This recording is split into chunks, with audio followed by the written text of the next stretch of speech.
Good morning, and welcome to episode 104 of Getting Rich. I'm your host, Rich Checkan, president of Asset Strategies International, and today is Wednesday, December 28th, 2022. Well, we're just a few short days away from the end of 2022 and the start of 2023, and what a crazy year it's been.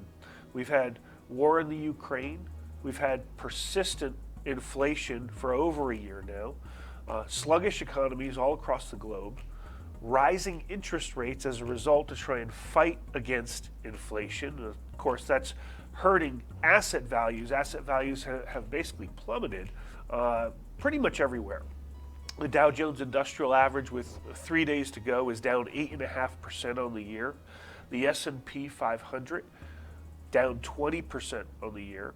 NASDAQ down 34% on the year, and amidst a few different cases where exchanges or schemes involving crypto have hurt those values of your major cryptocurrencies, Bitcoin, Ethereum, and others.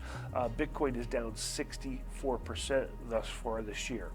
Gold and silver have held pat. And I'll get to that in a second, but first let's look at the values for gold and silver over the past week. Gold today sitting at $1,803.20. That's down 0.5% from last week at $1,815.30.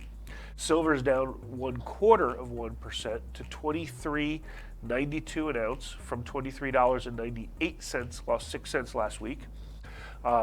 Platinum is up 3% to $1,035 an ounce from $1,005 an ounce last week. And palladium is up 5.5% to $1,882 an ounce, whereas last week it was $1,783.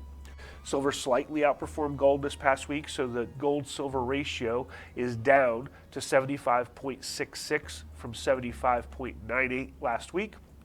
And the US dollar, up about 10% on the year, is virtually unchanged. It's up 2 cents to 104.13 this week from 104.11 last week. Now, I mentioned gold and silver and their performance in 2022, and I've answered these questions at conferences, etc., all year long about when is gold going to do its job, and I've maintained that it has done its job.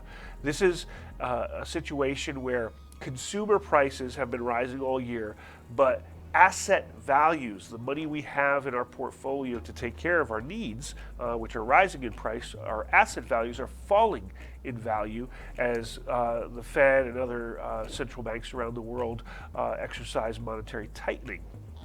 So all these assets have come down, and in this environment, an asset deflationary environment, gold does its job by falling slower than the rest.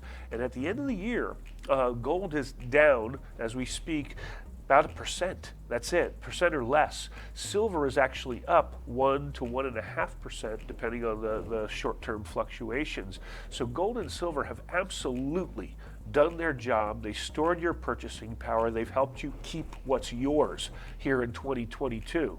I think it gets better in 2023, and I'm not alone. There's a lot of people out there basis the movement in price of gold and silver over the past 60 to 90 days.